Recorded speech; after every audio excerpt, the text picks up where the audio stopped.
So it's been about a year now since we started EYC. Episode 20. Episode 20 started EYC, meaning we thought about starting it in October. I think we put our trailer episode out in October.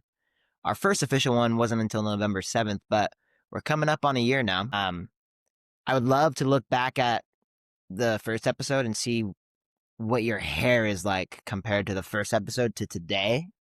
I would only imagine it went from short to just, it's continuing to get longer and longer as the days go by. But obviously that's not the only thing that has changed over the last year. I feel like you and I have grown, but at the same time still struggling with very, very similar things. And it's kind of led to the prompt today, which you're bringing up. Do you want to kind of explain the prompt? Yeah, I mean, I was just thinking about it, and we were texting before we started recording. But like you said, almost a year. I kind of went back and took a listen at the first episode, and some of the issues that we were talking about are things that I had a conversation about with one of my friends last week around routines and motivation and how to come back from vacation and get back into the swing of things. And I just had a moment of like, oh, those are still challenges that we're facing today. Some of those things I had forgotten myself about, like some reminders for myself. Some of those things have evolved. Like there's a concept of like the never miss a Monday. That's still a thing, but that's kind of evolved in a few different ways. So the prompt to you and to us is, what are, 3 realizations that we've had, in the time of having 20 episodes of Earn Your Couch? Not necessarily a year yet, but 20 episodes in. I think 1% of podcasts or 10% of podcasts get to episode 5, and then 10% of those podcasts get to episode 20. So one moment of kudos to us for sticking it out for this long. But yeah, so in our first 20 episodes, we can start with you, Coleman. Like what's been a realization around EYC, around your lifestyle, around health, fitness? Like EYC is very broad, but ultimately comes down to leaning into life and leaning into your health and leaning into the people around you, so that you can feel fulfilled sitting on the couch at the end of the day. Yeah. And honestly, because you just said that, this is kind of very similar to what you just said. I wrote down 3 different things and we can go through them. I'll say one and you say one. But I think the first thing is when we first started this, I personally was struggling with finding the motivation to consistently go work out. And I was struggling with being lazy and making excuses that my work life took up the time to go put energy into myself and like work on my own personal self. So anyways, something that has been a realization throughout each episode is, I wrote it down here. Earning the couch isn't a checklist of checking the boxes off every day on eating healthy, drinking enough water, getting your workout in, but it's really a process about understanding and finding new ways to feel good about yourself and finding activities that you're going to feel fulfillment in.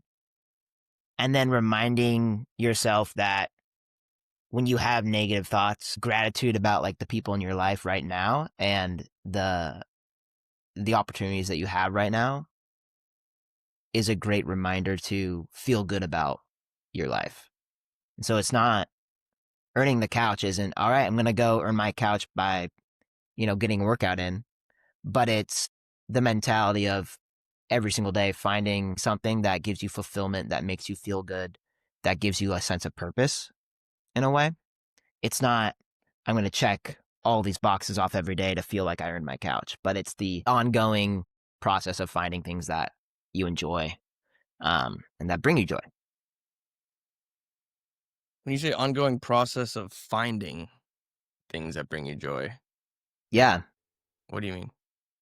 Well, a lot of the time we come on here and we're talking about new things that we've done. For example, you got really into beach volleyball this year. Like that's an activity that brings you a sense of fulfillment, and it makes you like that's what you want to go do to feel good, but also to go socialize, to go burn energy. And so same thing with me is like the last year I found going and running was something I really enjoyed. Biking is now something I'm really starting to enjoy, and finding the constant opportunity to find new things, because as we've also talked about, kind of being stagnant and doing the same things over and over again. Maybe that's always go to the gym and do Monday, Tuesday, Wednesday, Thursday workouts where it's the same type of workout every day.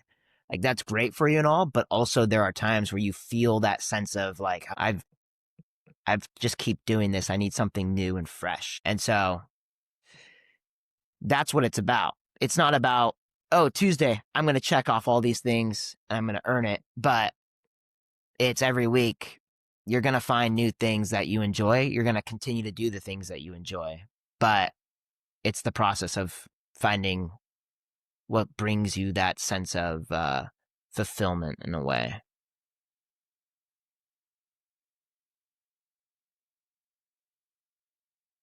Yeah, I mean, I think I'll go into the first realization that I wrote down too, and it's on a similar vein, but I feel like I would tighten up.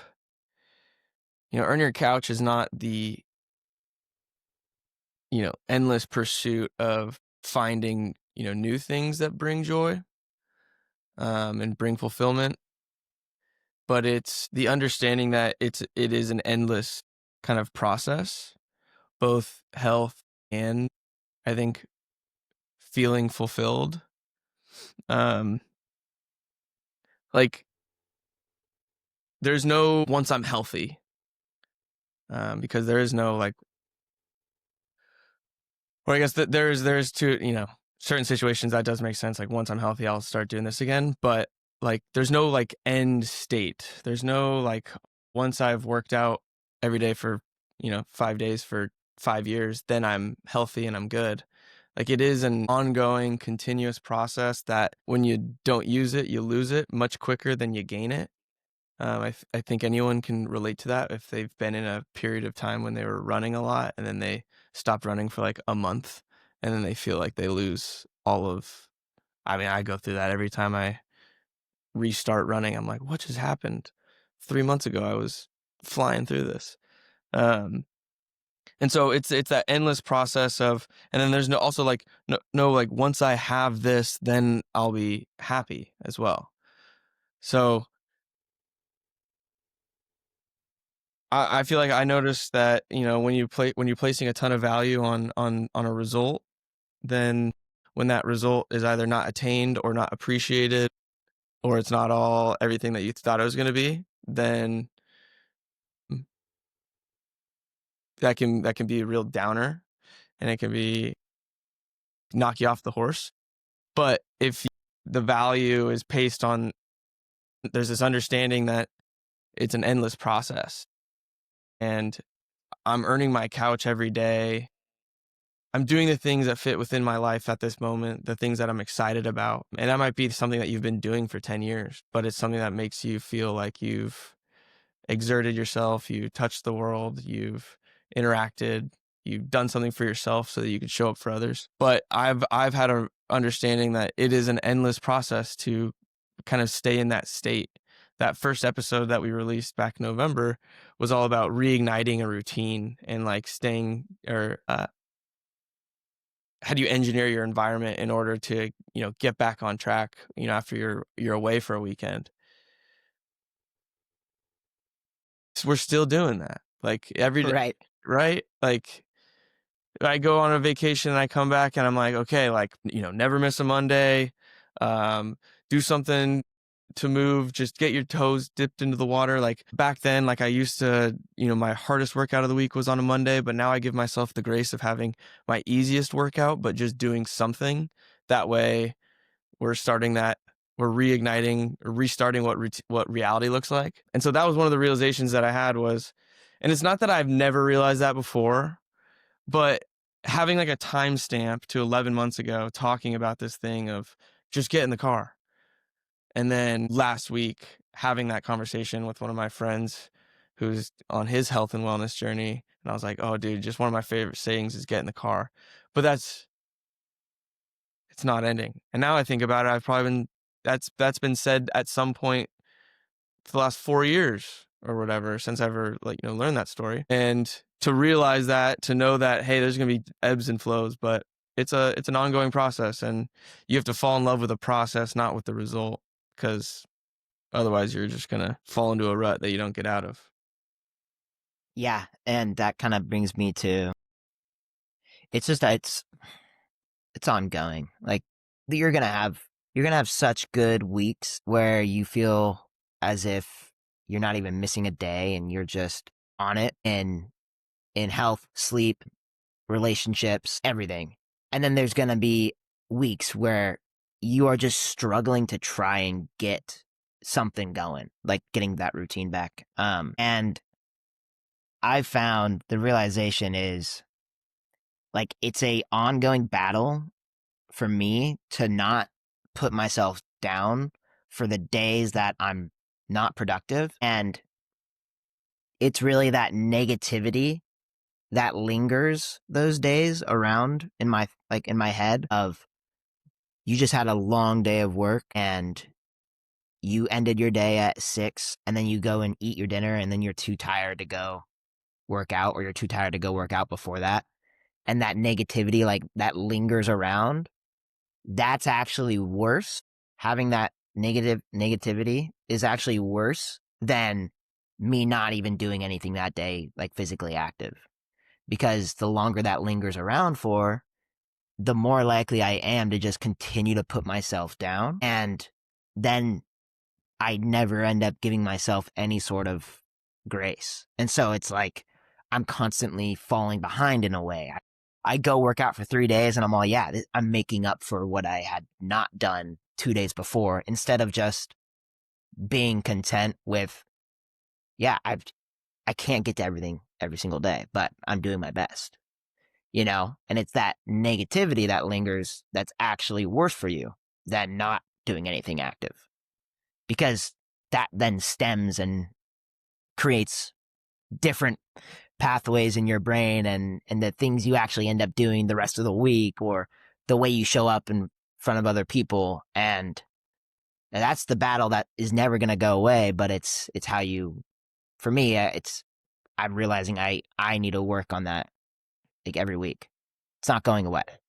I just need to work on it. Yeah, And that's it's something we've talked about for self-talk, right? It's the yeah. what's better, more positive talk or less negative talk? And the answer is, like, no doubt in any scientist's mind, it's less negative talk. Like, having those negative thoughts, and it's something that, we've talked about, I struggle with as well, is just that ability to give you grace. I feel like what I've gotten better with is over this EYC period has been partially because of journaling and just, like, the built-in reflection that happens. It's just because, like, life is so much, like, moment to moment fleeting, and then but the negative emotion is so much more powerful Mhm. oftentimes, and it stays around because you beat yourself once, and then you beat yourself up again later, and then you think about it again, and all of a sudden you're like, "I'm ignoring the fact that I worked out Monday, Tuesday, Wednesday, and, like, I had a super long Thursday." Yeah. It it's something we talk about all the time, I feel, throughout the year. That realization is, oh, it's a lot worse to keep that negative, like, thought train lingering than me having a productive work day and just not going and working out, you know? It's worse to feel negative. I Sorry. Go ahead. What's up? I I've been thinking about this recently, like, being aware of the things that you could or slash should be doing is like a double-edged sword because you're aware that you should go be working out, and so when you don't do that and you know that the benefits that you get from it, you're not gonna get, or the choice that you do in its alternative is a negative, Thursday after work, going to work out or go to the happy hour. The person who's aware that the workout is the more positive is going to then is more likely to beat themselves up for not doing it, even though it's okay. Like the ignorance is just bliss of everything. Like I'm grateful that I'm aware that, water is important and good sleep is important and working out on a regular basis adds so much value. But then when I don't do those things and those things don't happen every day, every week, then I'm like, oh, you can be better. But I feel like what I've realized is what I've gotten better at with the journaling is now I have that space to at least once or twice a week be like, I actually give myself Yeah. a hard time. But if someone told me at the beginning of the week that I would have had 4 workouts and I got all that stuff done for work, I would have been pretty excited about it. To your point, it's really the pressure that we put on ourselves. It's the pressure. We put a lot of pressure on ourselves to, preach what we're talking about on our podcast, but also to make ourselves feel good. And if we didn't have that pressure, right, we didn't have that sense of urgency in a way to be as healthy as we can be and try and balance that with being as social and fun with other people and enjoying those aspects of life. It'd Yeah, be a lot easier to go enjoy it and not feel that pressure. But that pressure is what helps us go and do the things we want to do, right? For me, it's realizing how exactly do I take away that negative self-talk, and journaling, like what you brought up, is a great way of doing it. I also find I talk to Jill about it a lot too. I feel like a POS for not going and biking today. It's an example. And she often tells me, you put too much pressure on yourself to do all these things every day. It's good that you are in the first place trying to be healthy. Like that's the first frame of mindset that you need. But the moment you start putting yourself down for not doing something because it's just one day off or 2 days off and you're constantly trying to work on yourself, then it becomes a negative thing, right? And so that's why like the lingering negative thoughts are just so much worse for you than just giving yourself grace. And so that reminder, like I wrote that down in my book, like my journal book this morning, and I should write that on my whiteboard for my whiteboard in front of me at my desk. Like I need to write that on my whiteboard every day. Like the negative thoughts lingering around are worse for you than not working out that day, because that's ultimately, I think, my biggest thing is overthinking and negative thoughts that cause stress and anxiety. So it's a good realization. Like, I'm really glad I wrote that down because I didn't really make that connection until I had to write it down, which is cool. But yeah, okay, let's move on to your next realization though. The next one you wrote down. cool. What I wrote down here is, so we had the episode with Maddie, and one of the themes with Maddie was talking about how motivation isn't enough, but discipline is what is going to allow you to stay consistent over time. And in the moment, I honestly, like, I heard that and I was like, yeah, no, like, duh, kind of thing. But it's 100% true. Just, you just zoom out. Cause for a while I was like, yeah, but I've been disciplined. But in reality, like, I was motivated a lot.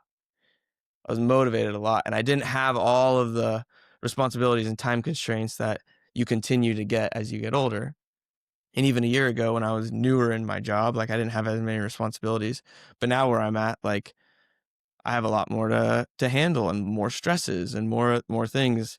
And that realization that the discipline has kicked in a lot. But for me, the discipline has kicked in, and it's mostly in maintenance. Like, I don't feel myself progressing very much on the health front. So much of my, like, focus and energy is gone towards career and work and all that stuff over the past, like, 6 months. And that I realized that the discipline kicked in just to keep me sane, just to keep me moving, healthy enough. And I think unless there is a target, a true goal written down on the calendar or whatever, then that discipline in moments of then in the rut, discipline keeps you maintained. But in a rut and you have something on a calendar, then discipline is going to actually propel growth. And I've just noticed that over the past 6 months, like my priority has not. The first 6 months of EYC, much of my focus was health and meditation and gratitude and balance and learning about all that stuff outside of where I'm spending most of my time. The last 6 months, it's been a lot more, like I said, work. Mhm. And so the motivation hasn't been naturally there. Right. And I'm feeling that.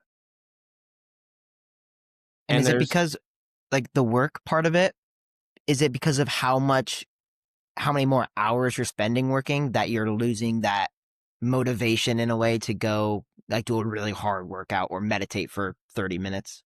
yeah, Is like that the main reason? when I'm sure, to be honest, like my biggest fault is my nutrition during the work week. It's not that I eat poorly. It's that I'm not eating like regularly and enough. And so like my fuel isn't always consistent during the week. And then especially during stressful weeks, like I don't eat really that a lot Yeah, just I'm the because same way. I'll just stay locked in, which is I think is fine. But it has led me to showing up to the gym after work and just being like, I'm gonna do 20 minutes on the Stairmaster, 30 minutes of a little workout, 10 minutes of stretching, and call it a day, which is a lot of stuff. Which is a But lot of stuff. it feels a lot more like a recovery, like stretch out, like just get my body loose after sitting all day, as opposed to really like pushing my body for like new gains. I get that. It's funny you bring that up, the food thing, because I'm exactly like that too. The last couple of days, I've had extremely busy days of work, and I wasn't eating that day until like 3 p.m. Like, first meal I had was at 3, 2 days in a row. And I was explaining this to a coworker. I go, I get so locked into the computer where it's like, I don't get up and leave. The only time I get up and leave is to go pee and then come right back down. And all of a sudden it's 3 p.m. and you're like, man, I really got to eat a meal. And because I don't eat breakfast, I try not to eat anything until noon every day. And so, like, when I already have that mindset going into it, all of a sudden you have a couple meetings at noon, 1 o'clock, 2 o'clock, 3 comes by and you're all, oh, got to eat a meal. But I do get what you mean. When you don't have that energy in you and you have a long day and then you go to the gym and you're hungry, you're thinking about what you're going to make for dinner, and you start to get that hangry headache, you're like, ah, man, I could really be done for the day. And then it becomes kind of a locked in routine when you have busy days back to back, back But to yeah, back, back week to week. that's just what you become used to. You just become used to this is, oh, I'm gonna go and I'm gonna sauna and I'm gonna have Yeah. like I'm doing stuff once again.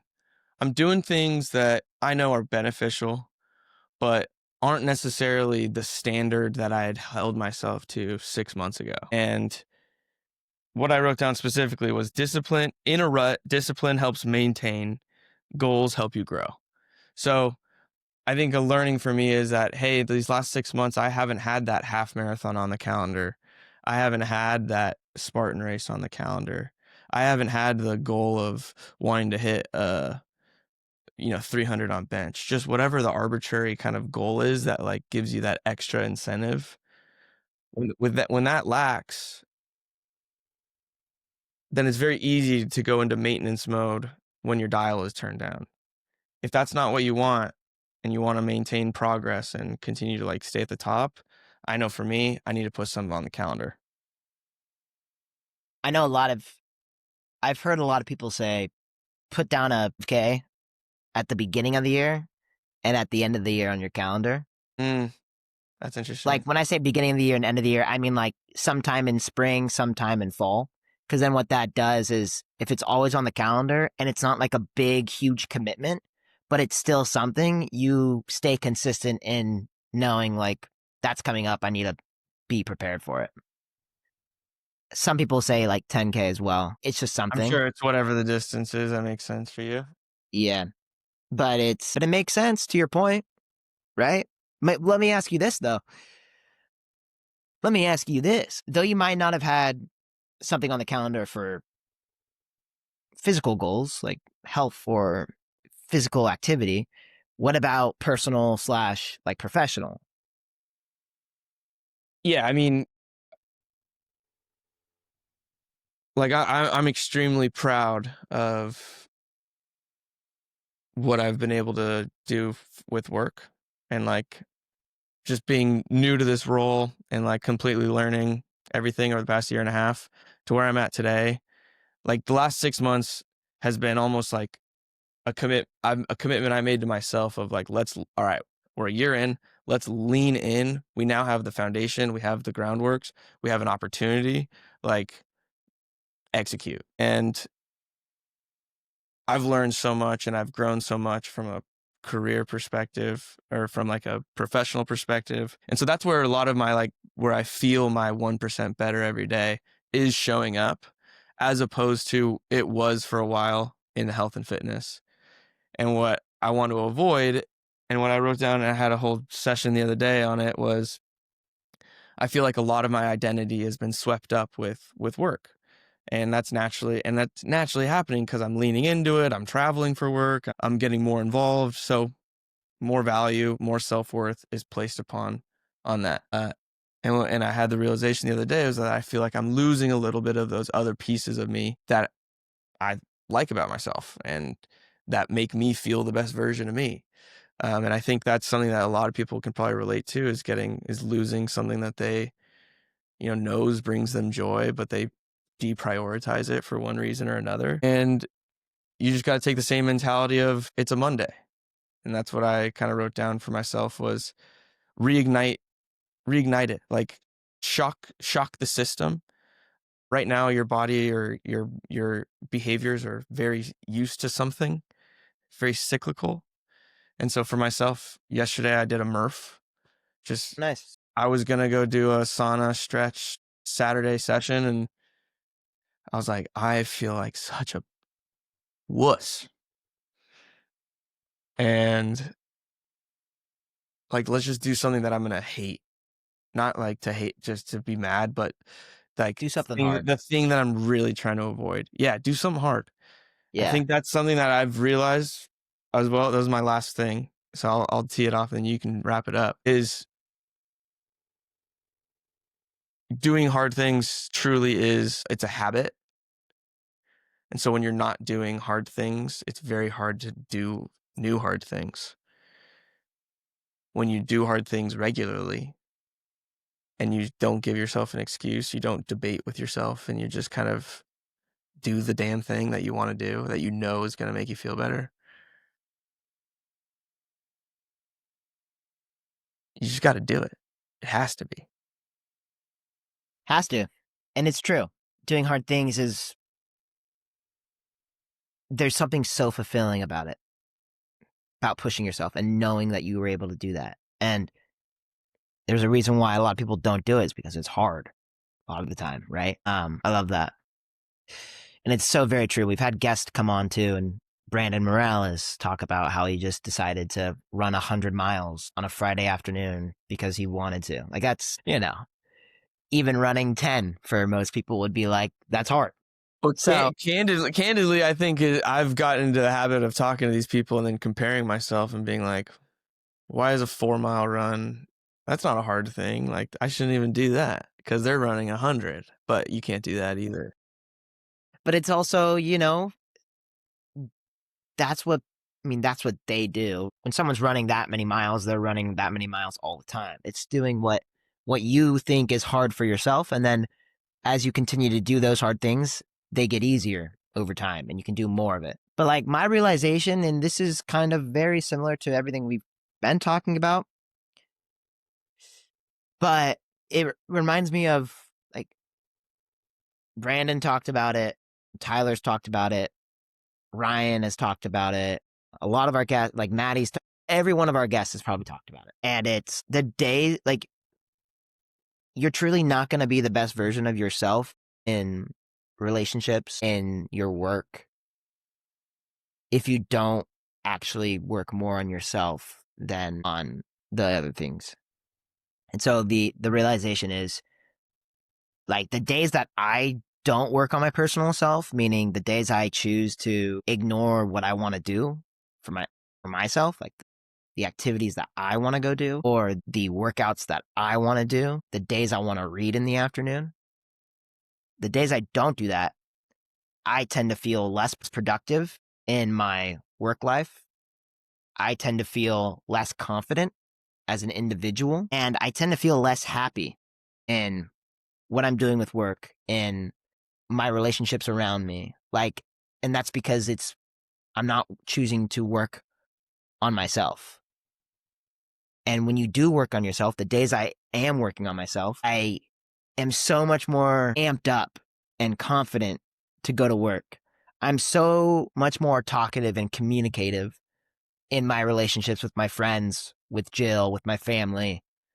Like, I want to reach out to people. I want to see how people are doing.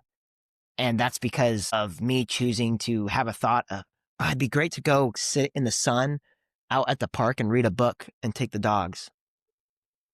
And then doing that makes me go, "Oh, I'm really excited about XYZ." Or the next morning, I choose to wake up early and start work early because I'm really excited about it. Versus I've been so lazy, not doing anything for myself, I tend to just feel way worse in other aspects of my life. And having these calls, having these discussions, to come to a realization that when I do talk about the things that I've done for myself, I feel so much better overall and happier. Yeah. There's a few things came to my mind with that, but 100% agree. And I think that's the great realization for us to wrap up on. But it's the idea of like when you do the right things for yourself, you feel the right way. When you do the wrong things for yourself, not necessarily wrong, but the other options, then you feel worse. And we know what makes us feel good. We have the tools. We know that thoughts are fleeting. We know that gratitude and anxiety can't exist in the same time. We know that workouts have a lasting impacts on our mental, on our whatever. But so much of it is just tricking ourselves or engineering our environment or surrounding ourselves with people who are doing those things that encourage. All of these things are effortful as opposed to the easy satisfaction. And so I love that though. When you have an idea of this thing that you want to do, read a book in the afternoon in the sun, and you do it, I think that just adds confidence because you're doing the things that you say you do or that you want to do, as opposed to the alternative thought is sitting on the couch and being like, oh, I never went and did that. I wish I had. Yeah. Yeah. We're I'm sitting. such a piece of shit for not doing that. And instead, I've been sitting here and now you're just beating yourself up and you're going down this negative thing. But that's Yeah. also, It's something that, you need to remind yourself about it because it's super easy with all these realizations. It's so easy to just get back into the zone of trying to get everything done in one day and distracting yourself from doing the things you want to do. And so I think my biggest thing is continue the ever going process of figuring it out and think less negatively and work on yourself so that you can show up for the people around you.